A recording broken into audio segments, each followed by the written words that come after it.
আইনি প্রক্রিয়া মেনে যুদ্ধাপরাধীদের রায় কার্যকর করা হবে, আইন শৃঙ্খলা পরিস্থিতি অবনতির আশঙ্কা নেই বললেন স্বরাষ্ট্রমন্ত্রী। বিভিন্ন এলাকায় বাড়তি নিরাপত্তা।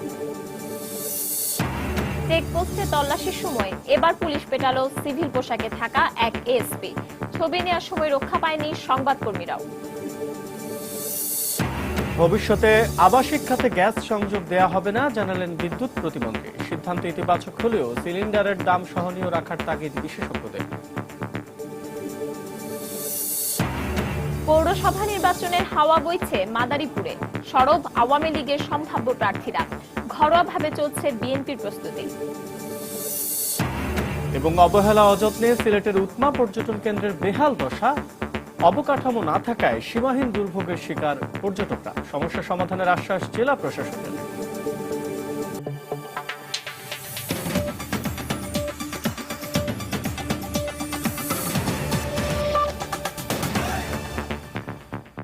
বাংলা সময়ের সঙ্গে আছি আমি পারমিতা হিম এবং আমি আসাদ আজিম। মৃত্যুদণ্ডপ্রাপ্ত যুদ্ধাপরাধী বিএনপি নেতা সালাউদ্দিন কাদের চৌধুরী ও জামায়াত নেতা আলী আহসান মোহাম্মদ মুজাহিদের ফাঁসি কার্যকর এখন শুধুই সময়ের ব্যাপার। তবে আইনি সুযোগ না থাকলে প্রাণ ভিক্ষা চাওয়ার বিষয়ে এখনো তাদের সিদ্ধান্ত জানা যায়নি। এদিকে রায় কার্যকরকে কেন্দ্র করে গতকাল থেকেই ঢাকা কেন্দ্রীয় কারাগার এলাকার নিরাপত্তা জোরদার করেছে আইন শৃঙ্খলা রক্ষা বাহিনী। সকালে কারাগারের প্রধান ফটক ও এর আশেপাশে র্যাব, পুলিশ ও বিজিবি সদস্যদের সতর্ক অবস্থানে থাকতে দেখা গেছে। এছাড়াও কারাগার সংলগ্ন সড়কগুলোতেও নিরাপত্তা ব্যবস্থা জোরদার করা হয়েছে। এর আগে গতকাল বিকেলে বিচারপতিদের স্বাক্ষর এবং আনুষ্ঠানিকতা শেষে রায়ের কপি কারাগারে পাঠান ট্রাইব্যুনালের রেজিস্ট্রার দপ্তর। রাতেই রায়ের কপির দুটি নিয়ে কেন্দ্রীয় কারাগারে মৃত্যুদণ্ডপ্রাপ্ত দুজনকে পড়ে শোনানো হয়। সকাল থেকে আইনশৃঙ্খলা বাহিনীকে কেন্দ্রীয় কারাগারের আশেপাশের এলাকায় যানবাহন চলাচল নিয়ন্ত্রণ করতে দেখা গেছে। এদিকে স্বরাষ্ট্রমন্ত্রী আসাদুজ্জামান খান কামাল বলেছেন, সালাউদ্দিন কাদের চৌধুরী ও মুজাহিদের ফাঁসি কার্যকর এখন শুধু সময়ের ব্যাপার। সব ধরনের আইনি প্রক্রিয়া শেষ হলেই যে কোনো সময় মৃত্যুদণ্ড কার্যকর করা হবে। সকালে রাজধানীর তেজগাঁওয়ে এক অনুষ্ঠানে তিনি একথা বলেন। যুদ্ধাপরাধীদের রায় কার্যকর করা নিয়ে দেশের সার্বিক পরিস্থিতি অবনতির কোনো আশঙ্কা নেই বলেও জানান স্বরাষ্ট্রমন্ত্রী। সর্বোচ্চ আদালতে যে রায় দিয়েছে এটা আমরা প্রক্রিয়া শেষ করে যেখানে যা রায় অনুযায়ী আমরা ব্যবস্থা নিচ্ছি। এটা প্রত্যেকটা স্টেপ আমরা আইন অনুযায়ী নিচ্ছি। আইনের ব্যত্যয় ঘটে আমরা কিছুই করছি না। আমাদের আইন শৃঙ্খলা নিরাপত্তা বাহিনী সজাগ রয়েছে, আমাদের গোয়েন্দা সংস্থা সজাগ রয়েছে। সর্বোপরি দেশের সর্বসাধারণ এই রায়কে ওয়েলকাম করেছে। এই রায় বাস্তবায়িত হোক, আমাদের সর্বসাধারণ এটা চায়। কেন্দ্রীয় কারাগারের সামনের এই মুহূর্তের অবস্থা জানতে আমরা চলে যাব রিপোর্টার ওমর ফারুকের কাছে। ওমর, আপনি কি কোনো পরিবর্তন দেখছেন নিরাপত্তা ব্যবস্থায়? পারমিতা, এখন আমার হাতে সবশেষ যেই খবরটি আছে সেটি হচ্ছে দুটি খবর। এর একটি হচ্ছে কিছুক্ষণ আগেই জেল সুপার জাহাঙ্গীর কবির তিনি ঢাকা কেন্দ্রীয় কারাগারের ভেতরে ঢুকেছেন। তবে তার সাথে গণমাধ্যমের কর্মীরা কথা বলার চেষ্টা করলেও তিনি আসলে আনুষ্ঠানিকভাবে কোনো কথা বলেননি গণমাধ্যমের কর্মীদের সাথে। আর দ্বিতীয় যেই অগ্রগতি সেটি হচ্ছে যে আপনি জানেন যে সকাল দুপুর থেকেই মূলত সালাউদ্দিন কাদের চৌধুরীর দুজন জুনিয়র আইনজীবী তারা এখানে একটি দরখাস্ত নিয়ে এসেছিলেন, আবেদন নিয়ে এসেছিলেন সালাউদ্দিন কাদের চৌধুরীর সাথে দেখা করার জন্য। তবে তারা আমাদেরকে যেটি জানিয়েছেন, তাদের অভিযোগ যে ঢাকা কেন্দ্রীয় কারা কর্তৃপক্ষ তাদের সাথে অসহযোগিতা করেছেন। তারা তাদের দরখাস্তটি রাখেননি এবং পাশাপাশি কেন রাখছেন না সে বিষয়েও কিন্তু তারা তাদেরকে কিছু জানাননি বলে দাবি করছেন। তবে গণমাধ্যমের কর্মীরা তাদেরকে জিজ্ঞেস করেছিলেন যে রিভিউ আবেদন খারিজ হওয়ার পর এই পর্যায়ে এসে জেল বিধি বা জেল কোড অনুযায়ী কোনো সুযোগ রয়েছে কিনা আসামির সাথে দেখা করার। তারা আমাদেরকে যেটি বলছেন যে তাদের দাবি যে কামারুজ্জামানের রিভিউ আবেদন খারিজ হওয়ার পরেও তারা বলছেন যে তার আইনজীবীরা দেখা করতে পেরেছিলেন। এর পাশাপাশি আজকে আমরা আরও বেশ কিছু তথ্য জানতে পেরেছি। এর একটি হচ্ছে যে মোটামুটি এই দুই আসামি মহামান্য রাষ্ট্রপতির কাছে ক্ষমা চেয়েছেন কি চাননি সেই খবর না জানা গেলেও এখনো পর্যন্ত আমরা যতদূর জানতে পেরেছি যে কারা কর্তৃপক্ষ সম্পূর্ণ প্রস্তুতি নিয়েই রেখেছেন। আমরা যতদূর জানতে পেরেছি যে আজ দুপুরে এই কারাগারের ভেতরে দুটি ফাঁসির মঞ্চ, সেই দুটি ফাঁসির মঞ্চই সেখানে মহড়া দেওয়া হয়েছে এবং সেখানে দুজন জল্লাদকে মূলত সেই মহড়ায় নেতৃত্ব দিয়েছেন। একজনের নাম হচ্ছে রাজু এবং আরও একজনের নাম শাহজাহান। এর পাশাপাশি আমরা আরও জানতে পেরেছি সেটি হচ্ছে যে এই কারা চিকিৎসক যিনি রয়েছেন তার নাম হচ্ছে বিপুল, তিনিও দুপুরে এই কারাগারে তাদের যে রজনীগন্ধায় যে কন্ডেম সেল রয়েছে সেখানে তাদের স্বাস্থ্য পরীক্ষা করেছেন এবং সেই পরীক্ষার পরে দুজনের স্বাস্থ্যই তারা আসলে স্বাভাবিক পেয়েছেন বলে আমরা কারা সূত্র থেকে জানতে পেরেছি। তবে এখনো পর্যন্ত কিন্তু আনুষ্ঠানিকভাবে কারা কর্তৃপক্ষের পক্ষ থেকে কোনো ধরনের তথ্য জানানো হয়নি। তার একটি হচ্ছে যে আজ ফাঁসি হচ্ছে কিনা বা কবে হচ্ছে আরেকটি হচ্ছে যে এই দুই আসামি মহামান্য রাষ্ট্রপতির কাছে প্রাণ ভিক্ষা চাইবেন কি চাইবেন না সেই সিদ্ধান্ত তারা নিয়েছেন কিনা। পারমিতা, এই ছিল এখন পর্যন্ত আমার হাতে সবশেষ। ধন্যবাদ ওমর ফারুক। দর্শক, আমরা জানছিলাম কেন্দ্রীয় কারাগারের সামনে থেকে সেখানকার সর্বশেষ যে পরিস্থিতি। সালাউদ্দিন কাদের চৌধুরীর বিচারের রায় নিয়ে বিএনপির পক্ষ থেকে করা মন্তব্যকে আত্মপ্রবঞ্চনা ও দায়সারাগোছের বলে উল্লেখ করেছেন নৌপরিবহন মন্ত্রী শাহজাহান খান। তিনি বলেন, সব যুদ্ধাপরাধীর বিচারের রায় সঠিকভাবে হয়েছে। সকালে মাদারীপুরে আজমত আলী খান স্টেডিয়ামে নবনির্মিত ভবন উদ্বোধন শেষে সাংবাদিকদের তিনি এসব কথা বলেন। যখন ফাঁসির হুকুম হলো তখনও কিন্তু কোনো কথা বলে নাই, কোনো মন্তব্যই করে নাই। এখন তারা একটা দায়সারাগোছের বক্তব্য তারা দিয়েছে এবং এটা দিয়ে তারা মানে সরকার সঠিক করলো না অথবা মানে যথারীতি বিচার হলো না এটা বলার চেষ্টা করছে। আসলে এগুলো সম্পূর্ণই হলো তাদের নিজেদের মানে আত্মপ্রবঞ্চনা করা। এবং আমি মনে করি যে সালাউদ্দিন কাদের বিচার সঠিক হয়েছে। এ পর্যন্ত কোনো আসামি 4টি কারণে ফাঁসি হয়নি, একমাত্র সালাউদ্দিন কাদের চৌধুরী। দেখছেন বাংলার সময়। একদিন দুদিন নয়, বেঁচে থাকো আজীবন, বেঁচে থাকো সোনামণি, বেঁচে থাকো জাদুমণি, আজ নয় কাল নয়, বেঁচে থাকো আজীবন, বেঁচে থাকো ধুনধুনি, বেঁচে থাকো ঝুনঝুনি, বেঁচে থাকো সোনামণি। সবার সাথে আজীবন 1 পয়সা প্রতি সেকেন্ড। এবার তোমার ফোন বেঁচে থাকবে আজীবন। এয়ারটেল, দেশের সেরা স্মার্টফোন নেটওয়ার্ক। চেকপোস্টে তল্লাশির সময় এবার পুলিশ পেটালো সিভিল পোশাকে থাকা মদ্যপ এক শিক্ষানবিশ এসপি। এ সময় ওই ঘটনার ছবি নিতে গেলে মারধর করা হয় বেসরকারি একটি টেলিভিশনের এক রিপোর্টার ও চিত্র সাংবাদিককেও। এ ঘটনায় শাহবাগ থানায় একটি সাধারণ ডায়েরি করেছেন আহতরা। সাভার সার্কেলের ওই শিক্ষানবিশ এএসপির নাম মশিউর রহমান। এদিকে পুলিশ মহাপরিদর্শক জানিয়েছেন, অভিযুক্ত এএসপির বিরুদ্ধে বিভাগীয় ব্যবস্থা গ্রহণ করা হবে। আতিকুর রহমান তমালের রিপোর্ট। বৃহস্পতিবার রাতেই 2 যুদ্ধাপরাধীর রায় কার্যকর হবে কিনা এই নিয়ে গুঞ্জন ছিল দেশ জুড়েই। আর এ কারণে রাজধানীর বিভিন্ন জায়গায় রয়েছে জোরালো পুলিশি নজরদারি। রাত 12টার দিকে শাহবাগ মোড়ের পুলিশ চেকপোস্টে প্রেস স্টিকার যুক্ত মোটরসাইকেলের 2 আরোহীকে তল্লাশির জন্য থামতে বলে পুলিশ। এ দৃশ্য ধারণ করতে এগিয়ে যান এশিয়ান টেলিভিশনের ক্যামেরা পার্সন দিদার। এতে ক্ষিপ্ত হয়ে মোটরসাইকেল আরোহী 2 জন দিদারকে কিল ঘুষি মারতে থাকেন। তাকে রক্ষা করতে এগিয়ে গেলে আক্রমণের শিকার হন একই টেলিভিশনের সিনিয়র রিপোর্টার নূরে আলম। এ সময় দায়িত্বরত পুলিশ এগিয়ে এলে তাদের উপরও চড়াও হয় তারা। 2 জন মোটরসাইকেলে আসলে পুলিশ তাদেরকে থামায়। আমরাও ঠিক ওদের ছবি নিচ্ছিলাম। ওই সময় ওরা আমাদেরকে পরিচয় জানতে চায়। আমি আমার পরিচয় দেওয়ার পরে ইচ্ছামতো গালিগালা শুরু করে এবং মোটরসাইকেল থেকে নেমে আমাকে এসে বেপরোয়াভাবে ঘুষি দিতে থাকে একের পর এক। পুলিশ আমাকে ফিরতে গেলে পুলিশের উপর আর আক্রমণ করে। পুলিশকে মারতেছে, আমাদেরকেও মারতেছে, পুলিশেরও থামাতে পারতেছে না। এই ঘটনায় তাদের আটক করে পুলিশ। এদের একজন সাভার সার্কেলের শিক্ষানবিশ এএসপি মশিউর রহমান, অন্যজনের নাম খায়রুল বাশার। সে নিজেকে ঢাকা বিশ্ববিদ্যালয়ের ছাত্র ও সাবেক ছাত্রলীগ কর্মী বলে দাবি করেছে। ক্যামেরাম্যানদের উপর চড়া হয়, ছবি নিচ্ছে কেন? তখন পুলিশও আগে আসে, পুলিশ আগে আসলে এক পর্যায়ে তারা পুলিশের উপরে চড়া হয়। তাদের মধ্যে হলো একজন বেশি মদ্যপ অবস্থায় ছিল, এরকমই হয়েছে। আর এএসপি হয়তো উনি একজন এএসপি, আমরা যাচাই করছি, দেখছি। এদিকে শুক্রবার রাজধানীতে এক অনুষ্ঠানে পুলিশ মহাপরিদর্শক জানান, অভিযুক্ত এএসপির বিরুদ্ধে তদন্ত করে ব্যবস্থা নেওয়া হবে। এএসপি ঢাকাকে বলছি যে এই ব্যাপারে পূর্ণাঙ্গ অভিযোগ আসবে, আসার পরে তার বিরুদ্ধে বিভাগীয় ব্যবস্থা হবে। এই ঘটনায় এশিয়ান টেলিভিশনের প্রধান বার্তা সম্পাদক শাহবাগ থানায় একটি সাধারণ ডায়েরি করেছেন। হাতিকুর রহমান তমাল, সময় সংবাদ, ঢাকা। বিদ্যুৎ প্রতিমন্ত্রী নসরুল হামিদ বিপু জানিয়েছেন, ভবিষ্যতে আবাসিক খাতে পাইপলাইনে গ্যাসের সংযোগ দেবে না সরকার। সিলিন্ডার গ্যাস ব্যবহারকে সাশ্রয়ী করতে এক্ষেত্রে ভর্তুকি দেবার চিন্তা ভাবনা রয়েছে তাদের। সরকারের এমন সিদ্ধান্তকে ইতিবাচক বলছেন দেশের জ্বালানি বিশেষজ্ঞরা। তবে গ্যাসের দাম ভোক্তা পর্যায়ে সহনীয় রাখার উপরও গুরুত্ব দিচ্ছেন তারা। তাহসিনা জেসির রিপোর্ট। পেট্রোবাংলা বলছে, প্রতিনিয়ত সরবরাহকৃত গ্যাসের 11% ব্যয় হচ্ছে আবাসিক খাতে। এর আগে 2010 সালের 13 জুলাই আবাসিক খাতে নতুন গ্যাস সংযোগ বন্ধ করে দেয় সরকার। নতুন গ্যাস ক্ষেত্র আবিষ্কৃত না হওয়ায় এবং পুরনো গ্যাস ক্ষেত্রগুলোর মজুদ ফুরিয়ে আসায় এই সিদ্ধান্ত নেওয়া হয়। পরবর্তীতে 2013 সালের 7 মে আবারও আবাসিক খাতে গ্যাসের সংযোগ দেওয়া শুরু হয়।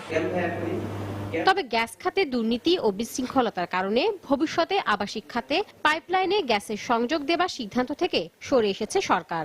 শুক্রবার এক অনুষ্ঠানে এমনটাই জানালেন বিদ্যুৎ ও জ্বালানি প্রতিমন্ত্রী। আমরা সিদ্ধান্ত নিয়েছি যে আমরা আবাসিক খাতে আর কোনো নতুন করে গ্যাসের কানেকশন, পাইপ গ্যাসের কানেকশন দিব না। সুতরাং আমরা এখানে এলপিজি কে ব্যবহার করব। আমরা যদি সিলিন্ডার গ্যাস ব্যবহার করি এবং সেটা যদি সাশ্রয়ী মূল্য আমরা দিতে নাও পারি, তাহলে এখানে আমরা সাবসিডি করব। জ্বালানি বিশেষজ্ঞরা বলছেন, সরকার এলপি গ্যাস ব্যবহারকে উৎসাহিত করতে ভর্তুকি দিলেও দুই ধরনের গ্যাসের মূল্যের তফাৎ যেন কম হয় সে বিষয়ে সতর্ক থাকতে হবে।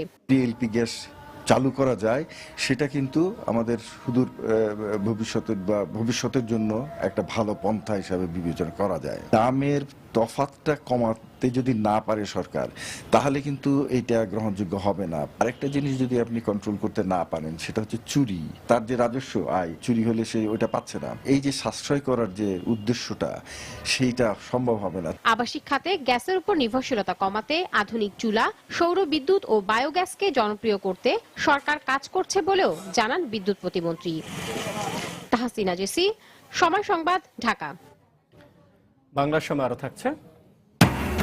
অনুপ্রবেশের দায়ে কুমিল্লার বিবির বাজার সীমান্তে 4 বিদেশি নাগরিক আটক। পাওয়া গেছে ভারতের মেয়াদোত্তীর্ণ ভিসা। এবং চট্টগ্রামে ভয়াবহ আগুনে পুড়ে গেছে 3টি প্লাস্টিক কারখানা, ব্যাপক ক্ষয়ক্ষতি।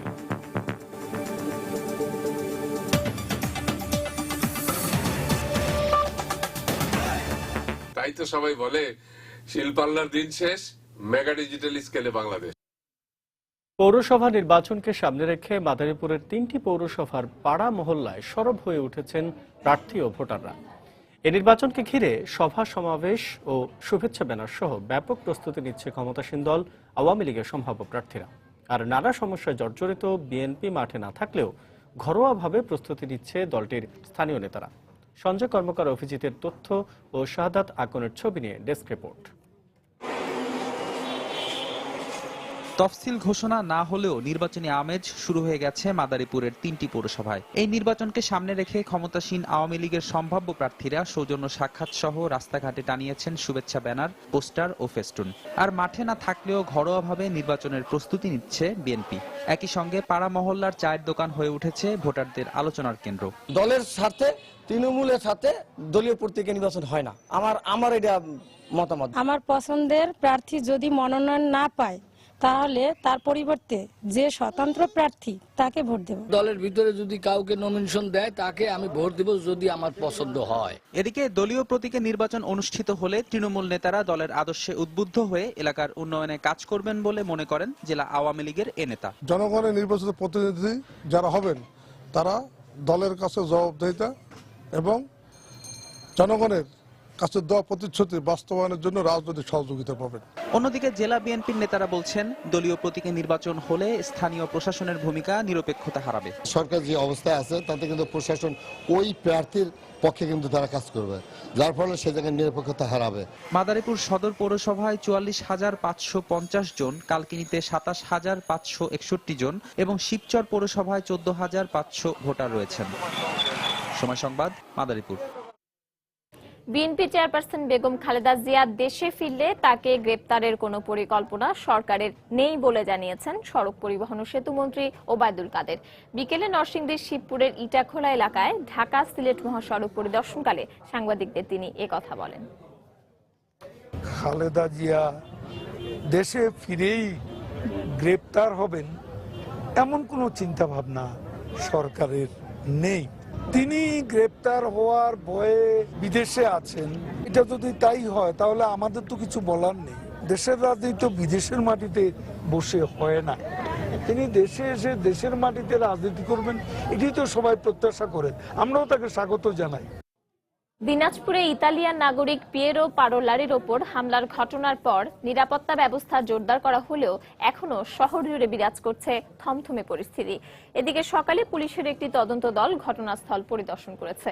শহরের মির্জাপুরে বিআরটিসি বাস স্ট্যান্ড এলাকায় স্থানীয়দের চলাফেরা আগের চেয়ে অনেক কমে গেছে। পারোলারির কর্মস্থল সেন্ট ভিনসেন্ট হাসপাতাল সহ মিশনারি এলাকায় মোতায়েন রয়েছে অতিরিক্ত পুলিশ। এদিকে প্রশাসনের পক্ষ থেকে জেলায় অবস্থানরত বিদেশি নাগরিকদের পুলিশি নিরাপত্তার ব্যবস্থা করা হয়েছে। এ ঘটনায় জড়িতদের আটকে অভিযান চলছে বলে জানিয়েছে পুলিশ। বুধবার সকাল 8:45টার দিকে 65 বছর বয়সী পিয়েরে পারোলারি সাইকেলে কর্মস্থলে যাওয়ার পথে মির্জাপুর বাস স্ট্যান্ড এলাকায় তার উপর হামলা চালায় দুর্বৃত্তরা।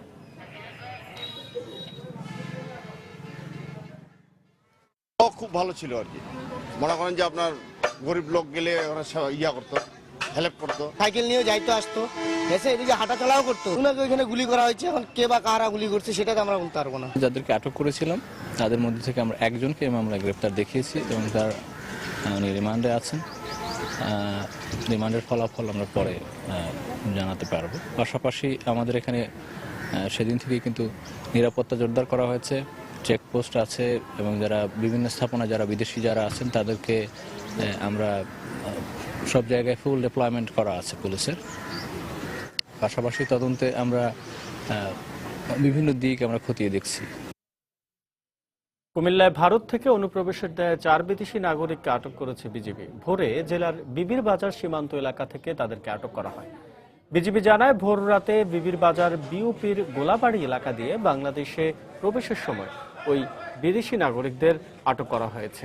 এদের মধ্যে 3 জন পুরুষ ও 1 জন নারী রয়েছেন। তারা আফ্রিকা মহাদেশের কঙ্গো, কিংডম অফ লেসোথো, গিনি ও ক্যামেরুনের নাগরিক। তাদের কাছে ভারতের মেয়াদ উত্তীর্ণ ভিসা পাওয়া গেলেও বাংলাদেশে প্রবেশের কোনো অনুমতিপত্র পাওয়া যায়নি। পরে তাদেরকে কোতোয়ালি থানায় সোপর্দ করা হয়।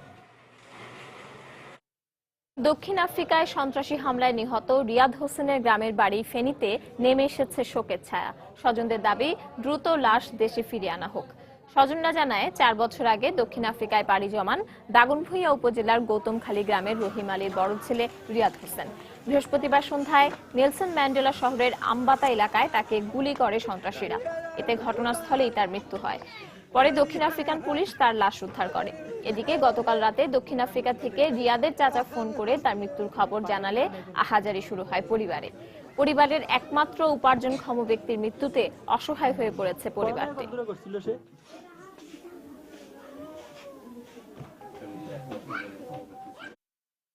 ইনকাম দিয়ে আমরা চলতেছি আর আমরা সবাই লেখাপড়া করতেছি, এটাই এখন তো সে নাই, আমরা কি করব, কোথায় যাব, এটাই খুঁজে পাইতেছি না। আমার দাবি সরকারের কাছে আমার লাশ চাই। 6টা ছেলে মেয়ে, একটা ছেলে চলে গেছে, আমার কিছু নাই, আল্লাহ পাঠাচ্ছি ছেলে ওইখানে। টাঙ্গাইল ও মানিকগঞ্জে আলাদা সড়ক দুর্ঘটনায় 2 জন নিহত হয়েছেন। এই ঘটনায় আহত হয়েছেন আরো অন্তত 18 জন। সকালে টাঙ্গাইলে তারাকান্দি থেকে ছেড়ে আসা একটি যাত্রীবাহী বাস রাবনা বাইপাস এলাকায় পৌঁছালে নিয়ন্ত্রণ হারিয়ে খাদে পড়ে যায়। আহত বাসের 18 যাত্রীকে টাঙ্গাইল মেডিকেল কলেজ হাসপাতালে নেওয়া হয়। এ সময় মারা যান 1 জন।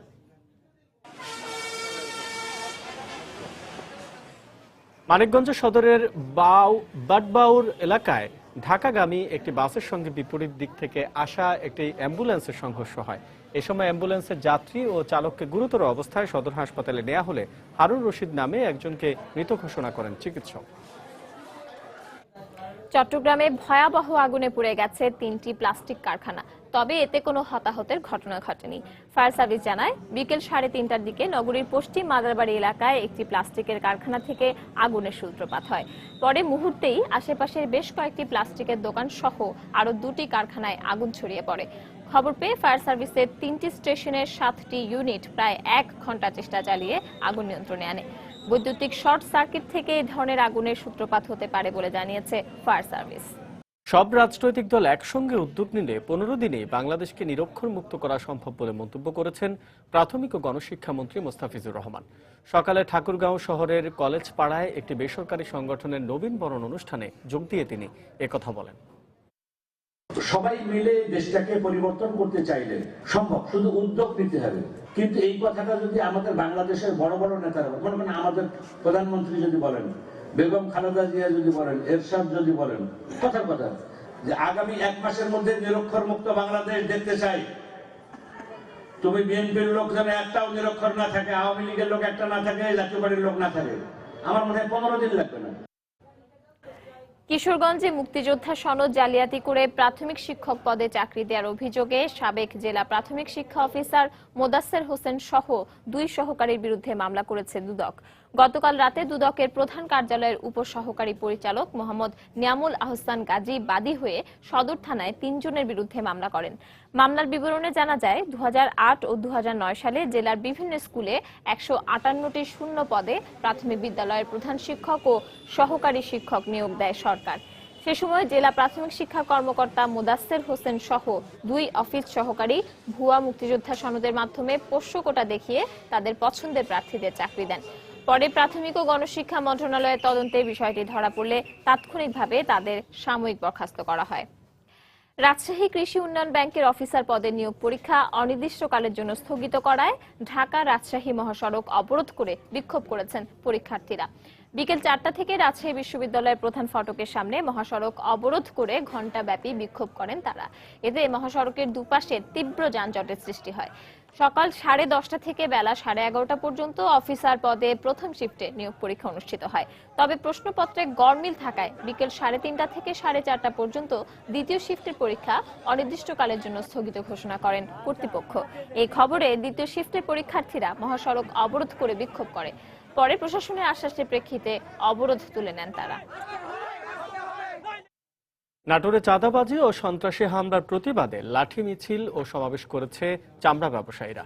দুপুরে শহরের চক বৈদ্যনাথ এলাকার সব চামড়া মোকাম বন্ধ রেখে বিক্ষোভ মিছিল বের করেন ব্যবসায়ীরা। এতে লাঠি হাতে অংশ নেন শত শত ব্যবসায়ী। পরে লাঠি মিছিল নিয়ে জেলা চামড়া ব্যবসায়ী সমিতির সামনে সমাবেশ করা হয়। এ সময় চাঁদা না দেয়ায় গত 3 মাসে 3 চামড়া ব্যবসায়ী হামলায় আহত হয়েছেন বলে অভিযোগ করেন তারা। গোপালগঞ্জের টুঙ্গিপাড়ায় জাতির জনক বঙ্গবন্ধু শেখ মুজিবুর রহমানের সমাধিতে ফুল দিয়ে শ্রদ্ধা জানিয়েছেন বঙ্গবন্ধু ডিপ্লোমা প্রকৌশলী পরিষদ কেন্দ্রীয় নির্বাহী কমিটি। দুপুরে সংগঠনটির নির্বাহী কমিটির সভাপতি AKM আব্দুল মোতালেবের নেতৃত্বে বঙ্গবন্ধুর সমাধিতে ফুল দিয়ে শ্রদ্ধা জানানো হয়। পরে বঙ্গবন্ধু রুহের মাগফিরাত কামনা করে দোয়া ও মোনাজাত অনুষ্ঠিত হয়। এ সময় পরিষদের সাধারণ সম্পাদক ও টুঙ্গিপাড়া পৌর মেয়র সহ উপজেলা আওয়ামী লীগের অন্যান্য নেতাকর্মীরা উপস্থিত ছিলেন। মংলা ঘষিয়াখালী নৌ চ্যানেলের খনন কাজে নিয়োজিত ড্রেজার মাস্টারকে মারধর করার অভিযোগে আটক রামপাল আওয়ামী লীগের যুগ্ম সাধারণ সম্পাদক রফিকুল ইসলামের মুক্তির দাবি জানিয়েছেন স্থানীয় আওয়ামী লীগ নেতারা। সকালে উপজেলা পরিষদ মিলনায়তনে সংবাদ সম্মেলনে এ দাবি জানানো হয়। এক লিখিত বক্তব্যে উপজেলা চেয়ারম্যান শেখ আবু সাইদ বলেন, ইউপি চেয়ারম্যান রফিকুল প্রতিপক্ষের ষড়যন্ত্রের শিকার। গত 17 নভেম্বর সকালে রামপালের খেয়াঘাটে ড্রেজার মাস্টারকে মারধরের অভিযোগে তাকে আটক করা হয়। কক্সবাজারে বিপুল পরিমাণ মাদকদ্রব্য সহ উষা রাখাইন নামে স্বরাষ্ট্র মন্ত্রণালয়ের তালিকাভুক্ত এক মাদক ব্যবসায়ীকে গ্রেপ্তার করেছে র্যাব। গতরাতে শহরের চাউল বাজার এলাকায় নিজ বাড়ি থেকে তাকে গ্রেপ্তার করা হয়। র্যাব জানায় দীর্ঘদিন ধরেই তাকে গ্রেপ্তারে অভিযান চালানো হচ্ছিল। এর অংশ হিসেবে গতরাতে তার বাড়িতে অভিযান চালানো হয়। এ সময় 1 কেজি 650 গ্রাম হিরোইন, বিপুল পরিমাণ ইয়াবা ও ফেন্সিডিল উদ্ধার করা হয়। উষা রাখাইনের বিরুদ্ধে জেলার বিভিন্ন থানায় মামলা রয়েছে বলে জানিয়েছে র্যাব। অস্ত্রসহ এর আগে গ্রেপ্তার হয়েছিল, আবার সেই হিরোইনগুলো নিয়ে এসে সে আবার এই আমাদের কক্সবাজারের যুব সমাজের মধ্যে এবং এখানে যারা টুরিস্ট আসে, বিশেষ করে তার সবচেয়ে প্রধান টার্গেট দেশি বিদেশি টুরিস্ট আসে, তাদের মধ্যে এই হিরোইনটিকে বিক্রি করা। গাজীপুরে টঙ্গীর তুরাগ নদীর তীরে শুরু হয়েছে 5 দিন ব্যাপী জোর ইজতেমা। পরম করুণাময়ের সন্তুষ্টি লাভের আশায় হাজারো ধর্মপ্রাণ মুসল্লি এই ইজতেমায় উপস্থিত হয়েছেন। ফজরের নামাজের পর বয়ান ও আলোচনার মধ্য দিয়ে শুরু হয় এই ইজতেমা। মূল ইজতেমার পূর্ব প্রস্তুতিমূলক সভা হিসাবে পরিচিত এই জোর ইজতেমায় 1 থেকে 3 চিল্লা সমাপ্তিকারী মুসল্লিরাই অংশ নিয়ে থাকেন। ইজতেমা শেষে বিভিন্ন কাফেলায় ভাগ হয়ে তারা দেশ বিদেশে দ্বীনের দাওয়াত দিতে বেরিয়ে যাবেন। পরে ফিরে এসে মূল ইজতেমায় যোগ দেবেন তারা। এদিকে ইজতেমায় আগত মুসল্লিদের জন্য 2 স্তরের নিরাপত্তা ব্যবস্থা নেওয়া হয়েছে।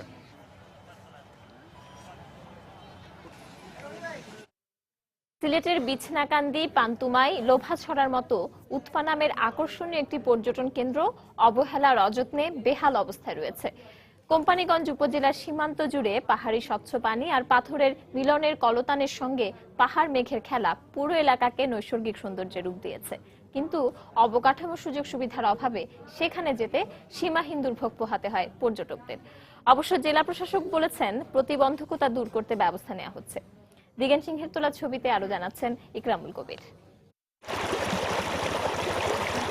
আকাশে হেলান দিয়ে ঘুমিয়ে থাকা পাহাড়ের সাথে মেঘের মিতালির এমন অপরূপ সৌন্দর্যে মুগ্ধ দৃষ্টি নামাতেই আটকে যাবে পাথরের সাথে স্বচ্ছ পানির কলকাকলির মোহনীয় রূপে। সিলেটের কোম্পানীগঞ্জ সীমান্তবর্তী উৎমাছড়াকে ঘিরে ভারতের মেঘালয় রাজ্যের পাহাড়গুলো থরে থরে সাজিয়ে এক অপার সৌন্দর্যের সৃষ্টি করেছে। পাহাড় আছে, পানি আছে, বিভিন্ন পাথর আছে, এখানে অনেক সুন্দর জায়গা, ঝর্ণা আছে, কমলা বাগান দেখলাম, সবকিছু দেখলাম, অনেক ভালো লাগলো। পর্যটনের রোমাঞ্চকর আবিষ্কারে আগ্রহী পর্যটকরা এখানে ছুটে এলেও নানা সমস্যার মুখোমুখি হতে হয় তাদের। রাস্তাঘাটের বিকট সমস্যা, এখানে কোনো দোকানপাট নেই, কোনো একটা মানুষের কোনো একটা সিস্টেম নেই। সম্প্রতি প্রধানমন্ত্রী সিলেট কোম্পানীগঞ্জ ভোলাগঞ্জ সড়কটি জাতীয় সড়কে উন্নীত করে সংস্কার কাজের উদ্বোধন করেন। কাজ শেষ হলেই পর্যটকদের সমস্যার সমাধান হবে বলে আশা করছেন জেলা প্রশাসক। আইসিটি একটা পার্ক হবে, সেটিও আমরা সুন্দর করে গড়ে তোলার জন্য অন্যান্য সকল বিষয়গুলো, আইন শৃঙ্খলা সহ সকল বিষয়গুলো আমরা সাজাতে পারবো। এদিকে নতুন পুরাতন পর্যটন শিল্পের উন্নয়নে সরকারের আন্তরিকতার কথা জানালেন পর্যটন কর্পোরেশনের এই কর্মকর্তা। যাওয়া আসার জন্য যে রাস্তা, এইদিকে সরকারের গুরুত্ব সবচেয়ে বেশি। সেই সাথে এখানে যে পর্যটকরা আসবেন তাদের নিরাপত্তার জন্য সরকার বিশেষ টুরিস্ট পুলিশের ব্যবস্থা করেছেন। সরকার 2016 সালকে পর্যটন বর্ষ হিসাবে ঘোষণা করেছে। অবকাঠামো সহ অন্যান্য সুযোগ সুবিধা বৃদ্ধি করা গেলে সিলেট নগরী থেকে 50 কিলোমিটার দূরবর্তী এই পর্যটন কেন্দ্রটি একসময় জনপ্রিয় হয়ে উঠবে, এমনটাই মনে করছেন সংশ্লিষ্টরা। বাংলাদেশ ভারত উৎমা সীমান্ত থেকে ইকরামুল কবির, সময় সংবাদ, সিলেট। রাঙামাটিতে শেষ হল বৌদ্ধ ধর্মাবলম্বীদের অন্যতম প্রধান ধর্মীয় উৎসব কঠিন চিবরদান অনুষ্ঠান। বিকেলে ধর্মীয় গুরুদের হাতে 24 ঘন্টায় তৈরিকৃত চিবর তুলে দেওয়ার মধ্য দিয়ে আনুষ্ঠানিকভাবে শেষ হয় এই উৎসব। পরে দেশ ও জাতির মঙ্গল কামনা করে বিশেষ প্রার্থনা করেন বৌদ্ধ সাধকরা। এর আগে গতকাল বিকেলে উৎসবের প্রথম দিনে এই কার্যক্রমের উদ্বোধন করেন ব্যারিস্টার দেবাশিস রায়। এ সময় চরকায় সুতা কাটার উদ্বোধন করেন চাকমা রানী ইয়েন। পরে আজ বিকেলে তৈরিকৃত চিবর ধর্মীয় আনুষ্ঠানিকতার মাধ্যমে ভিক্ষু সংঘের উদ্দেশ্যে দান করা হয়। বাংলা সময়ের শীর্ষ সংবাদগুলো জানিয়ে দিচ্ছি আরেকবার। আইনি প্রক্রিয়া মেনে যুদ্ধাপরাধীদের রায় কার্যকর করা হবে, আইন শৃঙ্খলা পরিস্থিতি অবনতির আশঙ্কা নেই বললেন স্বরাষ্ট্রমন্ত্রী। বিভিন্ন এলাকায় বাড়তি নিরাপত্তা। চেকপোস্টে তল্লাশির সময় এবার পুলিশ পেটালো সিভিল পোশাকে থাকা এক এএসপি। ছবি নেওয়ার সময় রক্ষা পায়নি সংবাদকর্মীরাও। ভবিষ্যতে আবাসিক খাতে গ্যাস সংযোগ দেয়া হবে না জানালেন বিদ্যুৎ প্রতিমন্ত্রী। সিদ্ধান্ত ইতিবাচক হলেও সিলিন্ডারের দাম সহনীয় রাখার তাগিদ বিশেষজ্ঞদের। পৌরসভা নির্বাচনের হাওয়া বইছে মাদারীপুরে, সরব আওয়ামী লীগের সম্ভাব্য প্রার্থীরা। ঘরোয়াভাবে চলছে বিএনপির প্রস্তুতি। এবং অবহেলা অযত্নে সিলেটের উৎমা পর্যটন কেন্দ্রের বেহাল দশা, অবকাঠামো না থাকায় সীমাহীন দুর্ভোগের শিকার পর্যটকরা। সমস্যা সমাধানের আশ্বাস জেলা প্রশাসকের। দর্শক, এই ছিল বাংলা সময়ে। যে কোনো খবর পেতে ভিজিট করুন সময়নিউজ.tv। এছাড়া এই মাত্র পাওয়া খবর আপনার মোবাইলে পেতে SMS করুন, *SN লিখে পাঠিয়ে দিন 16242 নম্বরে। সঙ্গে থাকুন সময়।